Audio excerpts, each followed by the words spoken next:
తృణమూల్ కాంగ్రెస్ పార్టీకి మతోన్మాద జమాతే ఇస్లామీకి లింకులున్నాయా?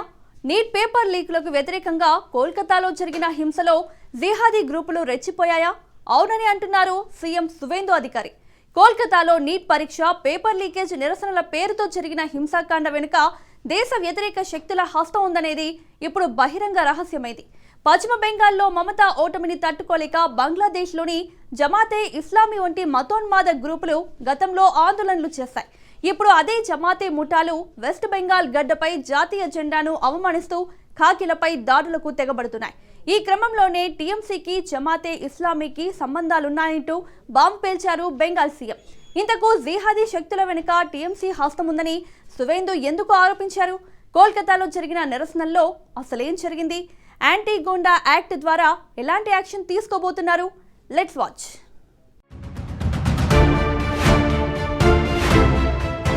టీఎంసీకి జమాతే ఇస్లామీకి మధ్య లింకులు నిజమేనా?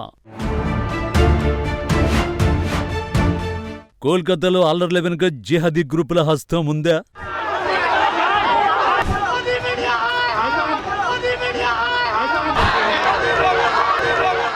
నీట్ ప్రొటెస్టుపై సువేందు చెప్పిన సంచలన నిజాలేంటి?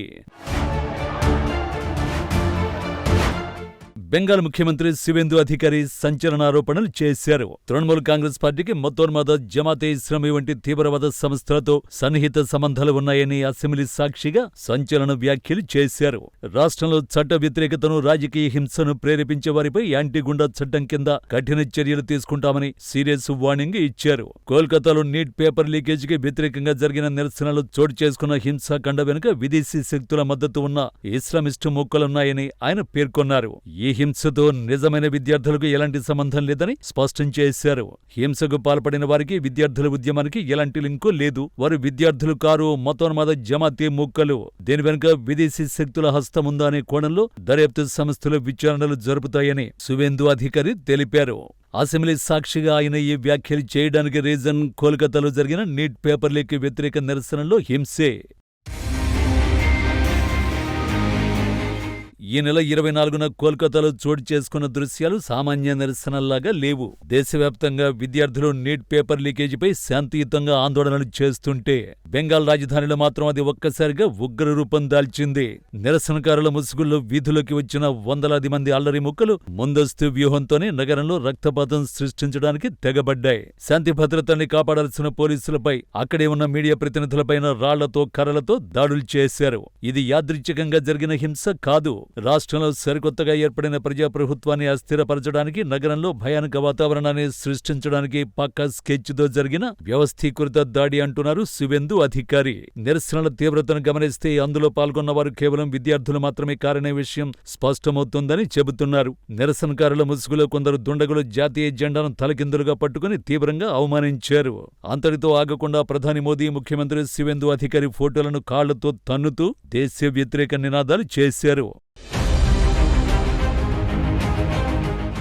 సువేందు సంచలన ఆరోపణలతో పశ్చిమ బెంగాల్ రాజకీయాలకు బంగ్లాదేశ్కు ఉన్న సంబంధాలు మరోసారి తీవ్ర చర్చనీయాంశమయ్యాయి. బెంగాల్ ఎన్నికల్లో టీఎంసీ పరాజయం పాలైన తర్వాత బంగ్లాదేశ్లోని కరడుగట్టిన ఇస్లామిక్ సంస్థ జమాతే ఇస్లామీ తీవ్రంగా స్పందించింది. మమతా బెనర్జీ ఓటమిని నిరసిస్తూ ఆమెకు మద్దతుగా బంగ్లాదేశ్ వీధుల్లో పెద్ద ఎత్తున ఆందోళనలు, ప్రదర్శనలు నిర్వహించింది. భారత్లోని ఒక ప్రాంతీయ పార్టీ ఓడిపోతే సరిహద్దు అవతల ఉన్న ఒక ఇస్లామిస్టు గ్రూప్ ఎందుకు ఆందోళన చెందుతుంది? ఈ ప్రశ్నే టీఎంసీ అంతర్గత రాజకీయాలకు, సరిహద్దు అవతలి నెట్వర్క్కు ఉన్న నిగూఢ బంధాన్ని బహిర్గతం చేస్తోంది. పశ్చిమ బెంగాల్లో దశాబ్దాలుగా సాగిన ఓటు బ్యాంకు రాజకీయం విధానాలే ఈ పరిస్థితులకు కారణమని విశ్లేషకులు భావిస్తున్నారు. తృణమూల్ కాంగ్రెస్ తన అధికారాన్ని కాపాడుకోవడం కోసం బంగ్లాదేశ్ కేంద్రంగా పనిచేసే జమాతే ఇస్లామీ వంటి తీవ్రవాద సానుభూతి గ్రూపుల పట్ల ఉదాసీనంగా వ్యవహరించిందనే ఆరోపణలు ఉన్నాయి. మమతా బెనర్జీ హయాంలో పశ్చిమ బెంగాల్ను తమకు అనుకూలమైన స్థావరంగా మార్చుకున్న ఇస్లామిస్టు శక్తులు ప్రభుత్వం మారడాన్ని జీర్ణించుకోలేకపోతున్నాయని, అందుకే కొత్తగా సువేందు సర్కార్ను ఇరుకున పెట్టడానికి విదేశీ శక్తుల ఆర్థిక వ్యూహాత్మక అండతో ఈ హింసను ప్రేరేపిస్తున్నట్లు ఆరోపణలొస్తున్నాయి. కాక్రోచ్ జనతా పార్టీ పిలుపునిచ్చిన ఈ నిరసనలో లెఫ్ట్ విద్యార్థి సంఘాలు కూడా చేరాయని, అయితే ఈ నిరసనల్ని ఆసరాగా చేసుకుని ఇస్లామిస్టు గ్రూపులు హింసను ప్రేరేపించాయని సువేందు ఆరోపించారు. పోలీసులు జర్నలిస్టులపై జరిగిన దాడుల్ని అసలైన నీటి నిరసనకారులు సోషల్ మీడియా ద్వారా ఖండించారని చెప్పారు.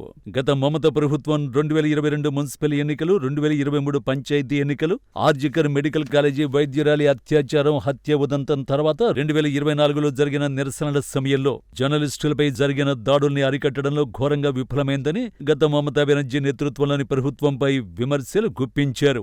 వీడియో ఫుటేజీని పరిశీలించిన తర్వాత హింసకు పాల్పడిన 14 మందిని అరెస్ట్ చేసినట్లు సీఎం తెలిపారు.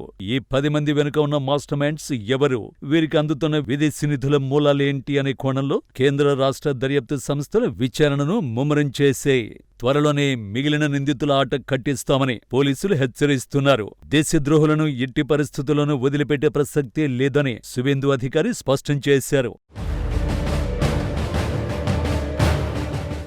ఇటీవలే రాష్ట్రంలో అరాచకానికి, పొలిటికల్ గుండాయిజానికి శాశ్వతంగా చరమగీతం పాడేందుకు ముఖ్యమంత్రి సువేందు అధికారి ఒక పవర్ఫుల్ బ్రహ్మాస్త్రాన్ని ప్రయోగించారు.